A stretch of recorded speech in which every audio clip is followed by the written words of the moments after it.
السلام علیکم ورحمۃ اللہ وبرکاتہ۔ میں قاری مختار احمد نوری، آپ دیکھ رہے ہیں نوری اسلامک میڈیا۔ جیسا کہ آپ سب کے علم میں ہے کہ ہمارے قائدین نے 9 مارچ کا اعلان کر دیا ہے کل انشاءاللہ العزیز جمعہ کے بعد جامعہ مسجد رحمۃ للعالمین مرکز سے یہ ریلی نکلے گی، مارچ جائے گا فیض آباد کی طرف۔ تو اس وقت حکومت نے تمام داخلی اور خارجی راستے جو ہیں وہ بند کر دیے ہیں، اس پر بھاری نفری جو ہے وہ تعینات کر دی گئی ہے۔ لیکن آپ یہ دیکھیں گے اس وقت کہ الحمدللہ بتعالی ہزاروں عشاقان رسول، لاکھوں عشاقان رسول صلی اللہ علیہ وسلم اس وقت مرکز میں موجود ہیں۔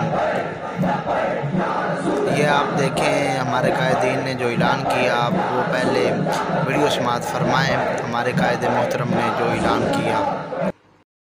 توجہ بھائی، 22 اکتوبر بروز جمعۃ المبارک تحریک لبیک یا رسول اللہ کا پر امن ناموس رسالت مارچ مرکز جامع مسجد رحمت للعالمین سے انشاءاللہ العزیز شروع ہوگا اور اسلام آباد کی طرف چلے گا۔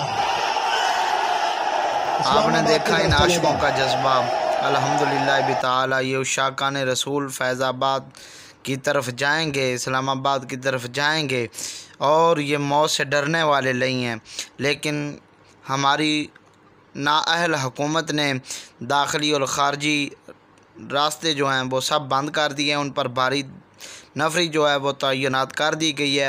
حکومت کو اتنا ڈر ہے کہ آپ دیکھیں اعلان یہاں پر ہوا ہے کہ یہ مارچ جائے گا، تو آپ دیکھیں انہوں نے پہلے ہی فیض آباد میں اپنی جو بھاری نفری ہے پنجاب پولیس کی، انہوں نے پہلے ہی تعینات کر دی ہے، وہاں پہلے ہی ان کی ڈیوٹی جو ہے وہ شروع ہو چکی ہے۔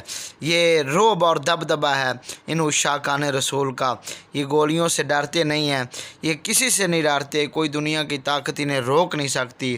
اللہ پاک ان کے جذبے کو ہمیشہ سلامت رکھے، اور ان ماؤں کو سلام ہے جنہوں نے یہ شیر جنے ہیں، ان ماؤں کو لاکھاں کروڑوں سلام ہے جنہوں نے ان جیسے شیروں کو جنم دیا ہے۔ یارو یہ عشاقان رسول کسی سے ڈرنے والے نہیں ہیں۔ اللہ رب العالمین نے ان کے دلوں کے اندر عشق مصطفیٰ کی دولت سے ان کو سرفراز فرمایا ہے۔ تو انشاءاللہ ایسی مزید اچھی ویڈیو دیکھنے کے لیے ہمارے چینل نوری اسلامک میڈیا کو سبسکرائب فرما دیں۔